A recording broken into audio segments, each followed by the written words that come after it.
ನಮಸ್ಕಾರ. ಎಲ್ಲ ನನ್ನ ಪ್ರೀತಿಯ ಕನ್ನಡ ಕಣ್ಮಣಿಗಳಿಗೆ ನಮಸ್ಕರಿಸುತ್ತಾ ಹಾಗೂ ನನ್ನ ಪ್ರೀತಿಯ ಎಲ್ಲ ವೀಕ್ಷಕರಿಗೂ ವಂದಿಸುತ್ತಾ ಇವತ್ತಿನ ಈ ಸಂಚಿಕೆಯಲ್ಲಿ ನಾವು ಧನಸ್ಸು ರಾಶಿ, ಧನಸ್ಸು ಅಂದ್ರೇನು, ಸೆಗಿಟೇರಿಯಸ್ ಅಂತ ಕರಿತೀವಿ. ಧನಸ್ಸು ರಾಶಿಯ ಬಗ್ಗೆ, ಅವರ ಎಜುಕೇಷನ್ ಬಗ್ಗೆ, ಫೈನಾನ್ಷಿಯಲ್ ಬಗ್ಗೆ, ರೈತರ ಬಗ್ಗೆ, ಸ್ತ್ರೀಯರ ಬಗ್ಗೆ ಮತ್ತು ಅವರ ಜೀವನದ ಬಗ್ಗೆ 2025 ಅವರಿಗೆ ಯಾವ ರೀತಿಯಿಂದೆಲ್ಲ ಲಾಭಗಳನ್ನ ತಂದು ಕೊಡುತ್ತೆ ಅನ್ನೋದನ್ನ ನೋಡ್ತಾ ಹೋಗೋಣ. ಅದಕ್ಕಿಂತ ಮೊದಲು ನನ್ನ ಕುಲದೇವತೆಯಾದಂತಹ ಲಕ್ಷ್ಮೀ ರಂಗನಾಥ ಸ್ವಾಮಿ, ಗವಿ ರಂಗನಾಥ ಸ್ವಾಮಿ, ಗುಂಡಪ್ಪ ಸ್ವಾಮಿಯ ಪಾದಾರ ವಿದ್ಯೆಗಳಲ್ಲಿ ನಮಸ್ಕರಿಸುತ್ತಾ ಇವತ್ತಿನ ಈ ಸಂಚಿಕೆ ಧನಸ್ಸು ರಾಶಿಯ ಬಗ್ಗೆ. ಧನಸ್ಸು ರಾಶಿ ಅಂದರೆ ನಿಮಗೆ ಗೊತ್ತಿರುತ್ತೆ. ಧನಸ್ಸು ಅಂದ್ರೆ ಅದು ಒಂದು ಯುದ್ಧ ಮಾಡುವ ಒಂದು ಬಿಲ್ಲು ಬಾಣಗಳನ್ನ ಇಟ್ಕೊಂಡಿರುವಂತ ಒಂದು ಇಮೇಜಸ್ ಅನ್ನ ನಿಮಗೆ ಕೊಡುತ್ತೆ. ಇದು ಉತ್ತರ ಭಾದ್ರಪದ ಮತ್ತೆ ಇದು ನಿಮಗೆ ಅಮಾವಾಸ್ಯೆಯ ಮೂಲಾ ನಕ್ಷತ್ರಗಳನ್ನು ಕೂಡ ಇದು ನಿಮಗೆ ತಂದುಕೊಡುತ್ತೆ. ಮೂಲಾ ನಕ್ಷತ್ರದಲ್ಲಿ ಹುಟ್ಟಂತ ನಕ್ಷತ್ರಗಳು ಇಲ್ಲಿ ಎಲ್ಲ ಪಾದಗಳು 9 ನಕ್ಷತ್ರಗಳು ಮತ್ತು 9 ಪಾದಗಳು ಇಲ್ಲಿ ಬರುತ್ತೆ. ಇಲ್ಲಿ ಏನ್ ನೋಡಬಹುದು, ಇಲ್ಲಿ ನೀವು ಮೊದಲನೆಯದಾಗಿ ನಾವು ತಗೊಳ್ಳೋದಾದ್ರೆ ಧನಸ್ಸು ರಾಶಿಗೆ ಈ ವರ್ಷ ಉತ್ತಮವಾದ ವರ್ಷ.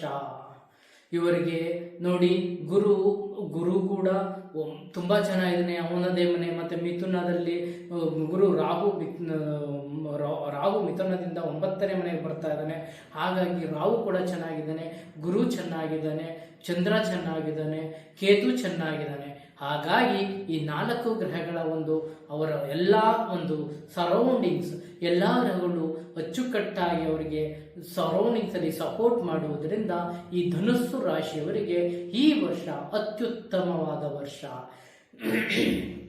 ಈಗ ಧನಸ್ಸು ರಾಶಿನಲ್ಲಿ ಏನಾಗ್ತಿದೆ ಅಂದ್ರೆ, ಈಗ ಇಲ್ಲಿಂದ ಧನಸ್ಸು ರಾಶಿಯವರಿಗೆ ಈ ಮೇ ತಿಂಗಳು, ಈಗ ಏಪ್ರಿಲ್ 29, ಜನವರಿ, ಫೆಬ್ರವರಿ, ಮಾರ್ಚ್ 29, ಮೇಯಿಂದ ಮತ್ತೆ ನಿಮಗೆ ಈ ವರ್ಷಾಂತದವರೆಗೂ ಅತ್ಯುತ್ತಮವಾಗಿದೆ. ಎಲ್ಲೂ ನಿಮಗೆ ಭಯ ಪಡುವಂತಹ ಅವಶ್ಯಕತೆನೇ ಇಲ್ಲ. ನಿಮಗೆ ನೀವು ಓದಿದಂತ ಕೆಲಸಗಳು ಸಿಗುತ್ತೆ. ನೀವು ಇಂಜಿನಿಯರ್ ಆಗಿದೆ, ಅಲ್ಲಿ ಪ್ರಮೋಷನ್ ಸಿಗುತ್ತೆ. ಟೀಚರ್ ಆಗಿದೆ, ಟೀಚರ್ಗೂ ಪ್ರಮೋಷನ್ ಸಿಗುತ್ತೆ. ಪ್ಲಸ್ ನಿಮಗೆ ಎಕ್ಸ್ಟ್ರಾ ಆದಾಯಗಳು ಕೂಡ. ಈಗ ಇಂಜಿನಿಯರ್ ಆಗಿರ್ತಾರೆ, ಒಬ್ರು ಇಂಜಿನಿಯರ್ ಆಗಿರ್ತಾರೆ, ಒಬ್ರು ಡಾಕ್ಟರ್ ಆಗಿರ್ತಾರೆ. ಇಂಜಿನಿಯರ್ ಆಗಿದ್ದಾರೆ, ಇಂಜಿನಿಯರ್ ಕೆಲಸನೂ ಬರ್ತಾ ಇರುತ್ತೆ. ಎಕ್ಸ್ಟ್ರಾ ಬಿಸ್ನೆಸ್ ಅನ್ನು ಮಾಡಿ ಹಣವನ್ನು ಸಂಪಾದಿಸುವ ಯೋಗ ಈ ವ್ಯಕ್ತಿಗಳಿಗೆ ಇರುತ್ತದೆ. ಅದರಲ್ಲೂ ಇವರಿಗೆ ಎಲ್ಲಾ ತರದಲ್ಲೂ ಅವರಿಗೆ ಒಂದೇ ರೂಟಲ್ಲಿ ಲಾಭ ಬರಲ್ಲ, ಎಲ್ಲದಿಂದನೂ ಲಾಭ ಬರುತ್ತೆ. ಮನೆ ಕಟ್ಟೋ ಯೋಗ ಇರುತ್ತೆ, ಮದುವೆ ಮಾಡ್ಕೊಳ್ಳೋ ಯೋಗ ಇರುತ್ತೆ, ಗಂಡ ಹೆಂಡತಿ ಹೊಂದಾಣಿಕೆ ಕೂಡ ಒಳ್ಳೆ ಯೋಗ ಇದೆ.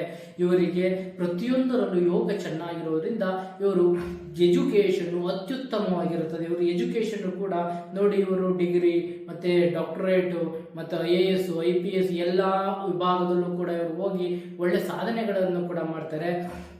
ಎಜುಕೇಶನ್ ತುಂಬಾ ಚೆನ್ನಾಗಿದೆ. ಅದರ ಜೊತೆಗೆ ಇವರು ಎಜುಕೇಶನ್ ಆದಮೇಲೆ ಫೈನಾನ್ಷಿಯಲ್ ಕಂಡೀಷನ್ ಕೂಡ ಇವರಿಗೆ ಅತ್ಯುತ್ತಮವಾಗಿದೆ. ಇವರು ಯಾವುದೇ ವ್ಯವಹಾರ ಮಾಡಿದ್ರು ಅದರಲ್ಲಿ ಲಾಭವನ್ನು ಕಾಣ್ತಾರೆ. ಎಲ್ಲಾ ರೀತಿಯಿಂದಲೂ, ಎಲ್ಲಾ ಮಾರ್ಗದಿಂದಲೂ ಇವರಿಗೆ ಆದಾಯ ಬರುವಂತಹ ಯೋಗಗಳಿದೆ ಧನಸ್ಸು ರಾಶಿಯವರಿಗೆ. ಅದಾದ ನಂತರ ಅವರ ಹೆಲ್ತ್ ಕಂಡೀಷನ್ ನೋಡಿದ್ರೆ ಸ್ವಲ್ಪ ಹೆಲ್ತ್ ಕೂಡ ಚೇತರಿಸಿಕೊಳ್ಳುವುದಿದ್ದರೂ ಅಣ್ಣ ತಮ್ಮಂದಿರು ತಂಗಿಯಂದಿರು ಇಂಥವ್ರಿಗೆ ಎಲ್ಲೋ ಒಂದು ಕಡೆ ಸ್ವಲ್ಪ ಸಣ್ಣ ಪುಟ್ಟ ತೊಂದರೆಗಳು ಕೂಡ ಕಾಣಿಸ್ತಾ ಇದೆ. ಹಾಗಾಗಿ ಇವರು ಕುಟುಂಬ ವರ್ಗದವರನ್ನು ಸೇರಿಸಿಕೊಂಡು ಮುನ್ನಡೆಯುವಂತಹ ಕಾರ್ಯಕ್ರಮಗಳನ್ನು ಇವರು ಮಾಡಬೇಕಾಗುತ್ತೆ. ಅಣ್ಣ ತಮ್ಮಂದಿರಬಹುದು, ತಂದೆ ತಾಯಿಗಳಿರ್ಬೋದು, ಅಕ್ಕ ತಂಗಿಯರಿರ್ಬೋದು, ಎಲ್ಲರನ್ನು ಒಗ್ಗೂಡಿಸಿ ನಡೆಯತಕ್ಕಂಥ ಇವರು ಕೆಲಸಕ್ಕೆ ಕೈ ಹಾಕಬೇಕು ಅಂತ ಹೇಳಕ್ಕೆ ನಾನು ಇಷ್ಟಪಡ್ತೀನಿ. ಅದಾದ ನಂತರ ಇವರಿಗೆ ರೈತರು ಬಂದರೆ ನಮ್ಮ ದೇಶದ ಬೆನ್ನೆಲುಬು ರೈತರು ಅಂತ ಕರಿತೀವಿ. ರೈತರಿಗೂ ಕೂಡ ಈ ವರ್ಷ ಅತ್ಯುತ್ತಮವಾದ ಲಾಭದಾಯಕವಾಗಿ ಕಾಣ್ತಾ ಇದೆ. ಅವರು ಮಾಡಿದ ಬೆಳೆಯಲ್ಲಿ, ಅವರು ಬೆಳೆದಂತಹ ಬೆಳೆಯಲ್ಲಿ ಎಲ್ಲಾ ತರದಿಂದಲೂ ಅವರಿಗೆ ಲಾಭದಾಯಕವಾಗಿ ಕಾಣಿಸ್ತಾ ಇದೆ. ಆದ್ದರಿಂದ ಈ ಧನಸ್ಸು ರಾಶಿಯವರಿಗೆ ಈ ವರ್ಷ ತುಂಬಾ ಚೆನ್ನಾಗಿದೆ ಎಲ್ಲಾ ಕಡೆಯಿಂದನೂ ಅವ್ರಿಗೆ.